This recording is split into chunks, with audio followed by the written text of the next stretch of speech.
deux sujets. Le premier, c'est de bien définir l'impact qu'on va avoir de manière tellement claire que n'importe qui est capable de le comprendre. Et c'est déjà du boulot. Parce qu'entre ce qu'on pense, ce qu'on ressent, ce qui sort de notre bouche et ce que les autres comprennent, il y a un monde.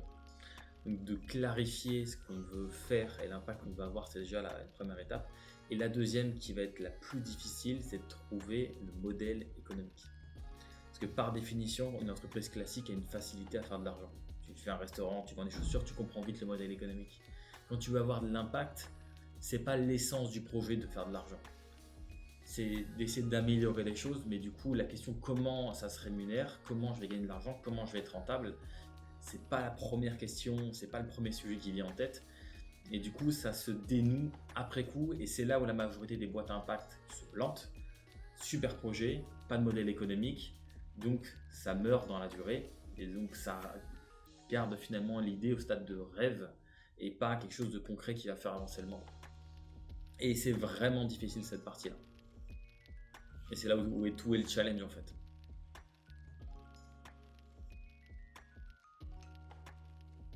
Donc ça reste le problème numéro 1, de mettre le modèle économique au cœur du sujet et au cœur de la réflexion.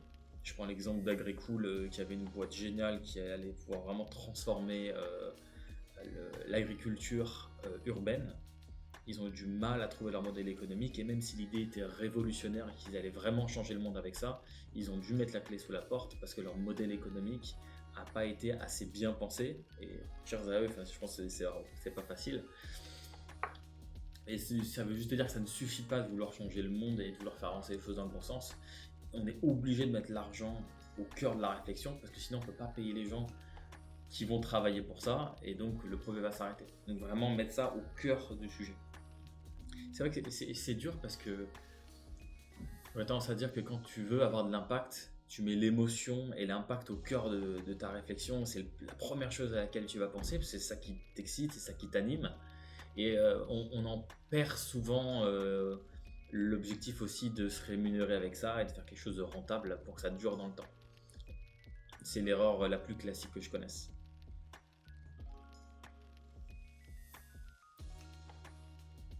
C'est un petit peu paradoxal en fait. En voulant avoir de l'impact, plus on va avoir de l'impact, plus en fait on doit chercher un modèle économique qui va bien pour que ça dure dans le temps. Et en fait, plus on va chercher à faire de l'argent pour avoir de l'impact, plus en fait on peut s'éloigner de l'essence même de la boîte, de l'origine première. Parce qu'en général, plus tu réfléchis à faire de l'argent, plus ça va ouvrir des opportunités qui sont peut-être très agréables financièrement, mais qui s'éloignent de l'objectif initial. Et à ce moment-là, c'est très très dur de placer le curseur, je trouve, entre est-ce que je fais de l'argent pour de l'argent ou est-ce que je fais de l'argent pour faire de l'impact. Et ça, chacun sa mesure. Mais si on veut faire quelque chose de durable aussi dans le temps d'entrepreneuriat impact, c'est un vrai point d'attention. Là, typiquement, chez Urgent Time, on a créé cette boîte pour les SAMU, pour sauver des vies. Et pourtant, à un moment, j'ai été confronté justement financièrement à me dire soit je fais de l'argent au-delà des SAMU, parce que sinon je vais mourir de faim. Et donc j'ai dû me demander, Anthony, est-ce que tu es OK à travailler avec des entreprises sur du SAV, sur de la vente, sur des choses ce n'est pas de l'impact, même si c'est vrai que ça économise des déplacements, ça économise du CO2, de la pollution, c'est super. Mais c'est quand même assez éloigné de l'objectif initial. Et donc il faut peut-être parfois accepter de sortir un petit peu du cadre pour mieux y revenir après. En tout cas, ça a été mon chemin à moi. Je ne dis pas que c'est un passage obligé, mais ça peut faire partie du package.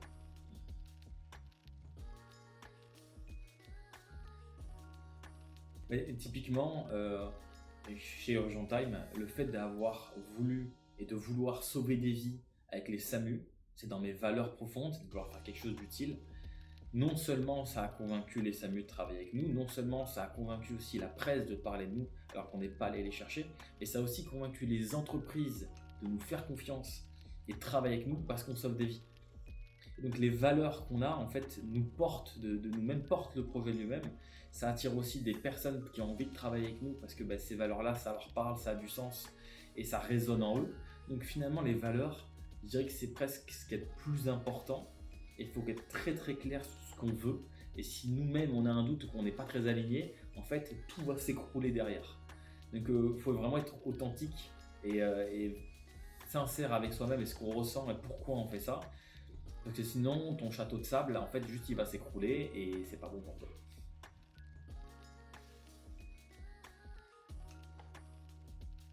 Ça va peut-être paraître bizarre, mais je dirais que pour construire une équipe passionnée autour de toi, faut déjà toi-même, faut commencer par être passionné soi-même.